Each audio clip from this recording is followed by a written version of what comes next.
Welcome back, Nerglings. Today we're going to be looking at what I've managed to do with my Citadel Giant. So, over the last few weeks I've been working on it on and off, in amongst other projects, and being ill, of course. Now, I've managed to do the ugly gnome head, which you've already seen.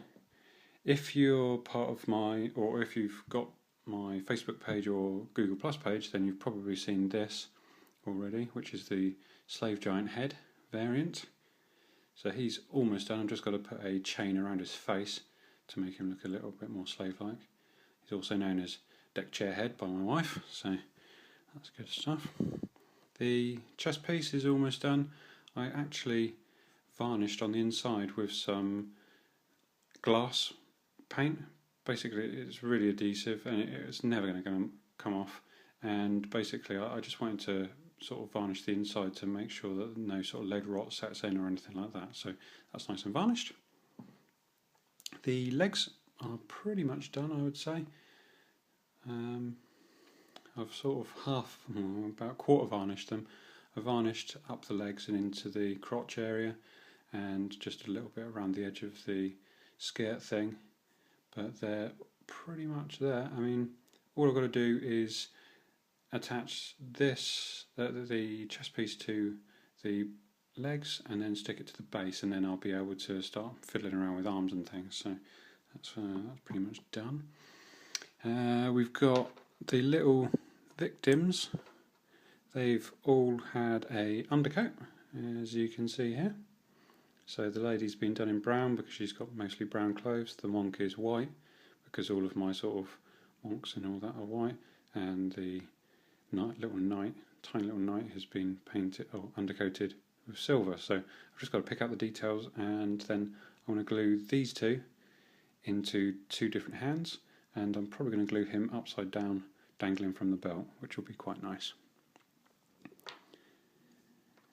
As you can see, I haven't done either of these two heads. I've got another head away drying at the moment, so I can show you what I've done with my magnetising for this hand. As you can see, there's a magnet deep in the arm there that I've managed to do. This has already been varnished, but I will be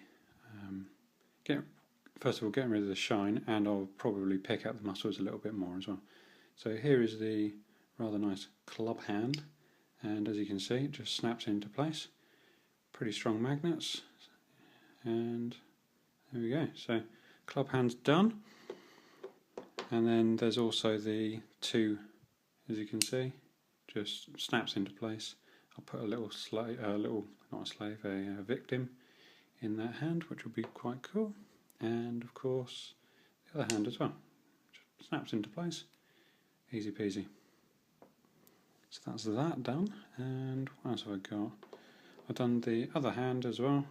That's cemented in, so that's not going anywhere. And that's actually the only left hand that comes with the model. I don't know why they didn't just do two left hands and two right hands, but that's what it came with, so that's pretty much done. So yeah, that's pretty much it. One thing I do have done, or almost done, is the base. Now the base is actually, as you can see, a blast template. So I filled in the gap in the middle, in the hole. I gave it a nice black paint and varnish mix on the bottom, and then I've started going around the edge of the base as well with some of my concrete just to start the process off. I'll be gluing the model to the base with some pins, several pins in fact. I'll be using a bit of milliput and some wire as well, so I'll be wiring it to the base, probably using these two holes that I've already drilled, although the giant's legs don't actually stand that far apart for some reason, but whatever. I'll probably use at least one of those pins, and then I'll be covering all the rest of it. But at the moment I sort of use it as my my sort of mixing station. I sort of mix paint on it, and I sort of put varnish on it and just do all sorts of stuff, and basically it's completely rock solid. None of this is ever going to go anywhere. So it's kind of just what I do with large models. I end up using it as a sort of a paint palette until I've completely finished the model, I'm fed up of looking at it, and then I just give it a nice concrete over and cover it in cogs and things, and then in my head I sort of know that I finished the model. But yeah, that's the only other thing that I've got for my Citadel Giant. So there we have it. If you've got any comments, leave them in the usual place, and I'll try and get back to you as soon as possible. Thanks very much for watching. Peace.